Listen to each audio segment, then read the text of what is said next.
कि जरा गाड़ी को साइड कीजिए, हम लोग को विधायक जी को आगे निकलना है। इसी पर तुलसी राय मेरे साथ बदतमीजी करने लगे।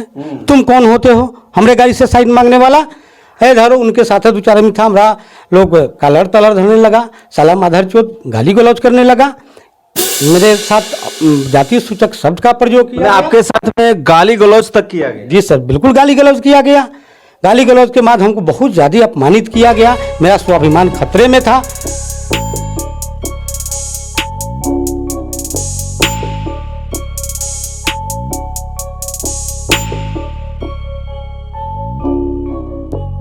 मैं चंदन कुमार, इस वक्त मैं पहुंचा हूं मोहब्बतपुर गांव में, और यहाँ जो गांव के व्यक्ति हैं जिनका नाम है वासुदेव राम, ये जिस प्रकार से विगत एक दो दिनों से काफी राजनीतिक सरगर्मियां बढ़ी हुई है, और ये मामला जो आजकल ये साहेबगंज विधानसभा क्षेत्र में यहाँ के माननीय विधायक श्री राजू कुमार सिंह जी राजू के ऊपर तमाम तरह के जो आरोप लग रहे हैं, और जिस प्रकार से प्रशासन तुलसी राय के सपोर्ट में बयानबाजी कर रही है, और क्या क्या मामला इनके साथ हुआ है और क्या इन्होंने किया है, इस पे हम चर्चा करेंगे कि क्या आपके साथ हुआ है। हम लोग गए थे, जग में तिलक उत्सव था, वहाँ गए थे, आमंत्रित थे भोज खाने। भोज चल रहा था, खाना उना खाने के बाद हम लोग वहाँ से चलने की तैयारी कर रहे थे। उसी में तुलसी राय अपनी गाड़ी को आगे खड़ा कर दिए, तो मैं गाड़ी पे बैठा था विधायक जी के साथ। मैं उतर कर आया और कहा कि जरा गाड़ी को साइड कीजिए, हम लोग को विधायक जी को आगे निकलना है। इसी पर तुलसी राय मेरे साथ बदतमीजी करने लगे। तुम कौन होते हो हमरे गाड़ी से साइड मांगने वाला है? धरो उनके साथ दो चार आदमी था, हमरा लोग कलर तलर धरने लगा, साला माधर चोद गाली गलौज करने लगा, मेरे साथ जातीय सूचक शब्द का प्रयोग किया। आपके साथ में गाली गलौज तक किया गया? जी सर, बिल्कुल गाली गलौज किया गया। गाली गलौज के बाद हमको बहुत ज़्यादा अपमानित किया गया, मेरा स्वाभिमान खतरे में था।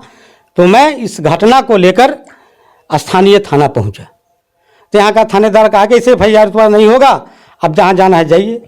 मैं चल दिया, काफ़ी भयभीत था मैं, चूँकि कल तुलसी राय का अगर इतिहास देखिएगा आप लोग, आज जो दुर्दांत अपराधी के रूप में जाना जाने वाला आदमी, एक समय था 90 के पहले एक नचनिया का काम भी किया करते थे।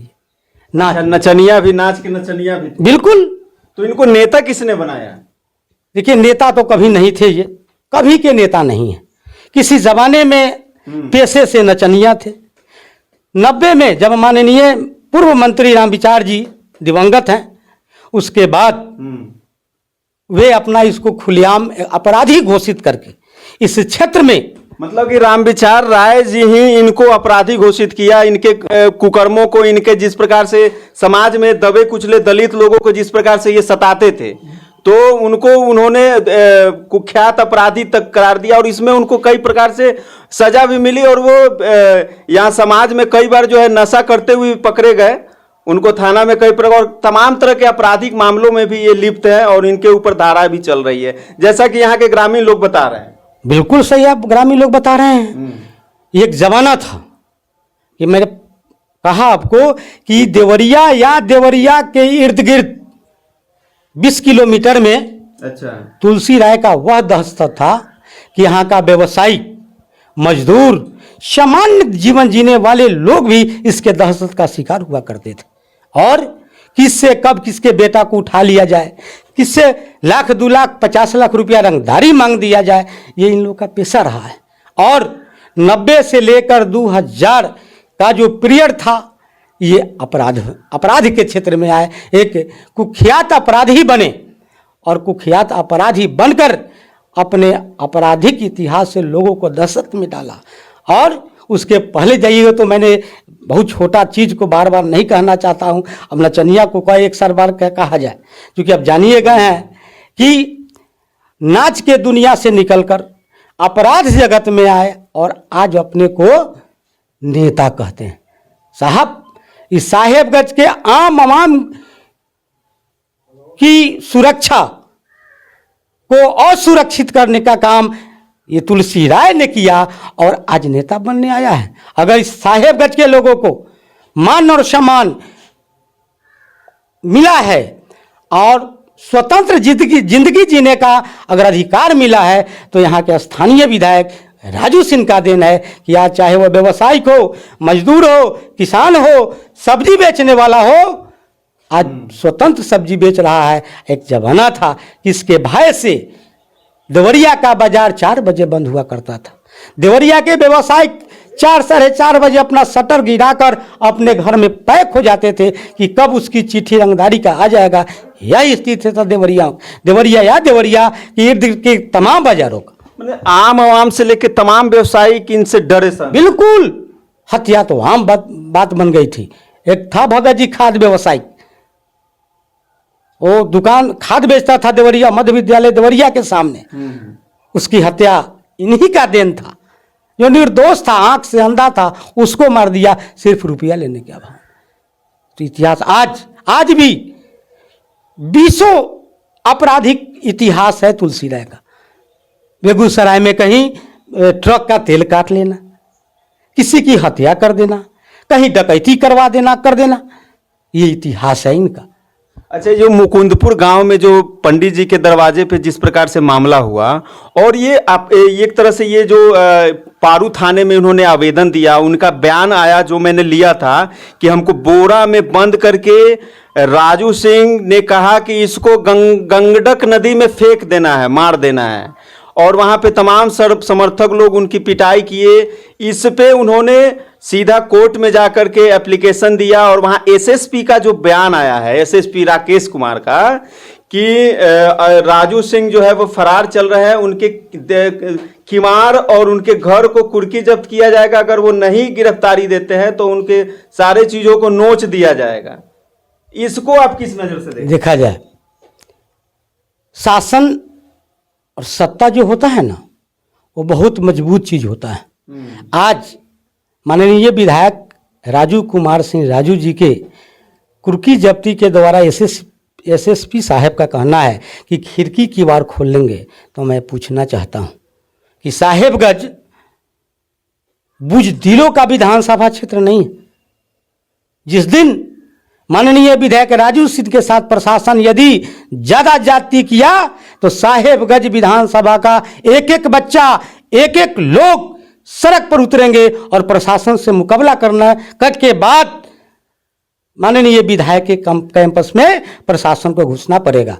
और इस साहेबगंज का विधायक माननीय डॉक्टर राजू कुमार सिंह राजू यहाँ के लोगों के बीच इतना पॉपुलर है, इतना इनको लोकप्रियता हासिल जरूर है कि साहेबगंज विधानसभा का एक एक आदमी सड़क पर उतर जाएगा और प्रशासन को पहले साहेबगंज की जनता से मुकाबला करना पड़ेगा, तब जाकर विधायक के आवास में ढुकना। जिस प्रकार से ये बयान आया है, और तमाम तरह के मीडिया, कुछ ऐसे चैनल है और कुछ ऐसे प्रिंट मीडिया है जो एक तरफा खबर दिखा रहे हैं, आपने भी देखा होगा उस खबर को।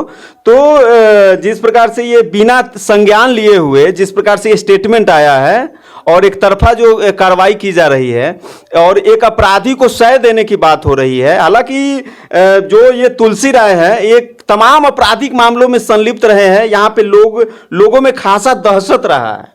तो इस रूप से तहकीकात की जाए कि राजू बाबू जो है वो सही है अपने जगह पे और गरीबों के लिए हमेशा खड़े रहते हैं। देखा जाए सर, जहां तक प्रशासन का मुकाबला करना है, प्रशासन चाहे वो एसपी साहब हों, डीआईजी साहब हों, डीजीपी साहब हों, कोई कानून के अंदर ही रहकर कोई कार्रवाई करता है। कानून बड़ा होता है, कानून बड़ा है। मैं कहना चाहता हूं कि एफआईआर हो रहा है, एफआईआर का 24 घंटा भी नहीं पूर रहा है, 64 का बयान हो रहा है।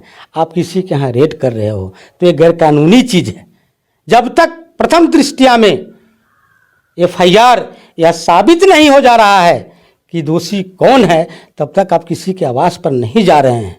तो शासन और सत्ता जिस तरह से किसी को कानो कान खबर नहीं था, 2 बजे रात में रेड कर रहा है माननीय विधायक का घर, तो मैं कहना चाहता हूं कि यहाँ के लोग जनप्रतिनिधि के सामने जो जनप्रतिनिधि का व्यवहार यहाँ के लोगों के साथ बना हुआ है, वो हर तरह से तैयार है। चाहे प्रशासन का जो लोग आवे उससे मुकाबला करेगा, क्योंकि इसलिए मुकाबला, मैं गैर कानूनी काम नहीं करूंगा और न किसी का गैर कानूनी कार्य भी होने दूंगा। इसके लिए जन आंदोलन खड़ा हो जाएगा इस। अच्छा, तुलसी राय जिस प्रकार से सोशल मीडिया पे काफी अनर्गल टाइप के बयानबाजी करते दिखे और जिस प्रकार से गाली गलौज तक पे उतर गए, और तो समाज में एक तरह से लोगों में एक ऐसा नहीं है कि राजू सिंह के ही समर्थक ही उनके ऊपर इस प्रकार से हमला बोले, वहां पे जो समाज के उनके भी जो यादव समाज के भी लोग थे वहां पे जिन्होंने उनको इस तरह से गलत करने वाले, देखिए चाहे कोई भी जाति समाज का हो,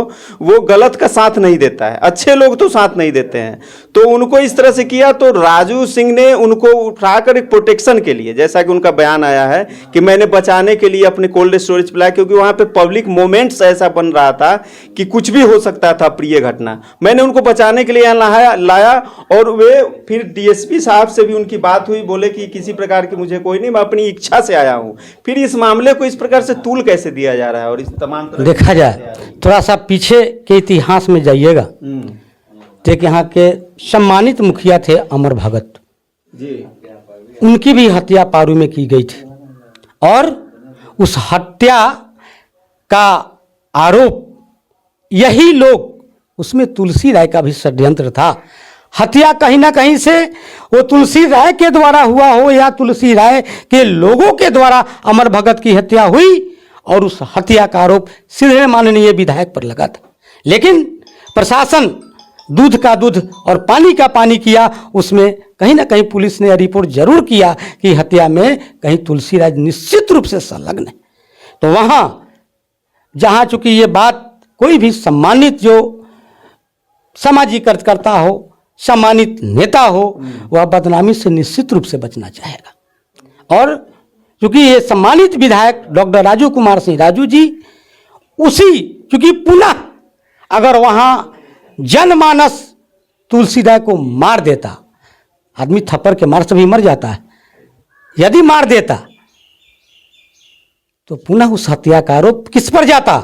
यहाँ के स्थानीय विधायक के ऊपर जाता। इसी बदनामी से बचने के लिए उन्होंने अपने गाड़ी में बैठा लिया कि चलो सुरक्षित हो, जहां वहां चला जाएगा, कम से कम एक और हत्या का आरोप तो हमको नहीं झेलना। लेकिन ठीक उल्टा इसको प्रथम दृष्टया दिखाया। प्रथम दृष्टया लोगों ने राजनीतिक चक्रव्यूह रचा, और उस चक्रव्यूह में निश्चित रूप से इनको फंसाने का साजिश लोगों ने रचा है। वो राजनीति देन है। आपने जो थाने में आवेदन दी है, तो इसके ऊपर जिस प्रकार से आपके ऊपर जाति सूचक शब्द का प्रयोग तुलसी राय ने किया और आए दिन आपके साथ होता रहा है, जैसा कि आपने बताया, तो इस पे क्या मामले को आपके वहाँ थाने क्या कर रही है? आवेदन ली, एक्सेप्ट की या एफआईआर किया या क्या? उसकी आवेदन मेरा एक्सेप्ट हो गया है। अब चूंकि प्रशासन, चूंकि आप सब बात का पत्रकार, सम्मानित पत्रकार हैं भाई, तो आप तो जान रहे हैं कि शासन सत्ता क्या चीज़ होती है। लेकिन मैं न्याय मांग रहा हूँ, न्याय नहीं अगर मिला तो मैं आगे बढ़ूंगा, बृहद रूप से आंदोलन, बिल्कुल मेरी लड़ाई जारी रहेगी। क्योंकि आप किसी के मान सम्मान के साथ खिलवाड़ नहीं कर सकते हैं। आदमी चाहे अदना सा हो या आदमी बड़ा हो, सब सम्मानित जीवन जीना चाहता है, और किसी के सम्मान के पर आप ठेस पहुंचाइएगा तो निश्चित रूप से आपके खिलाफ वो लड़ाई लड़ेगा, और मैं निश्चित रूप से लड़ूंगा। हमको डीजीपी के यहाँ जाना पड़े, बिहार सरकार के पास जाना पड़े, इस अपमान के लिए मैं जाने को तैयार हूँ। जिस प्रकार से आपके ऊपर, आप दलित हैं और आपके ऊपर जाति सूचक शब्द का प्रयोग किया गया, तो इससे समाज में एक प्रतिनिधि अगर आपके साथ इस प्रकार से हरकत करता है तो इसके लिए निश्चित तौर पे आपके समाज में आक्रोश है कि हम गरीब हैं, तो इसका मतलब नहीं है कि जाति सूचक शब्द दो, गाली गलौज करो, तमाम तरह की बात। उन लोग की ये मानसिकता है। आज तक मैं कभी किसी सबल आदमी को डराते हुए उस आदमी को नहीं देखा है। अभी तक जीवन काल, चाहे वो अपराध का जीवन हो, राजनीति का तो जीवन ही नहीं कहिए। राजनीति कोई बाजार में बिकने का चीज नहीं होता है कि उसको खरीद लिया जाए। राजनीति जनसेवा के बाद कोई नेता बनता है। राजनीति में पारदर्शिता होनी चाहिए, बिल्कुल निश्चित रूप से। और ये राजनीति के दुनिया में तो उस आदमी का कहीं कोई चर्चा ही नहीं है। और मेरे साथ जो गलत व्यवहार हुआ है उसके लिए लोगों में भी आक्रोश है, और उस आक्रोश का सामना उस आदमी को निश्चित रूप से झेलना पड़ेगा यदि प्रशासन के द्वारा मुझे न्याय न मिला तब। चलिए, बहुत बहुत धन्यवाद आपका। ठीक है, थैंक यू आपको भी इसके लिए। बस हो गया।